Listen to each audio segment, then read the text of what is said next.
সারা পৃথিবীতে যত ঠাকুমা আছে মানে একদম অথেন্টিক খাঁটি পিওর ঠাকুমা যারা আছে তাদের একটাই দাবি, আমার নাতি বা নাতনি আমার মতন। ডিরেক্ট বলবে না, ইনডিরেক্টলি ও তোর বাপের মতন হয়েছে পুরো দেখতে, পুরো। যদি স্বয়ং মহাদেব এসেও বলে যে না ওর মার মতন দেখতে, দূরও কি ডাক হইছে, না না হ্যাঁ তো হের বাপের মতন দেখতে। তারপরের বক্তব্য, বাপ তার মার মতন দেখতে, সুতরাং ঠাকুমা আর নাতি দুজন সেম সেম দেখতে হচ্ছে, মানে নাতি ঠাকুমার মতন, এটাই বলতে চাচ্ছি। তাহলে পরে কি দাঁড়ালো, মার কোনো অস্তিত্ব Yes. নেই।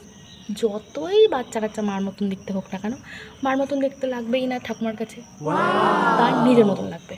বলবে বাবার মতন, আর বাবা কার মতন, সব ছেলেরাই মার মতন হয়, মানে যখন ঠাকুমা হয়ে যায় তখন। ঠাকুমা হওয়ার আগে অবধি বাপেরা থাকে বাপের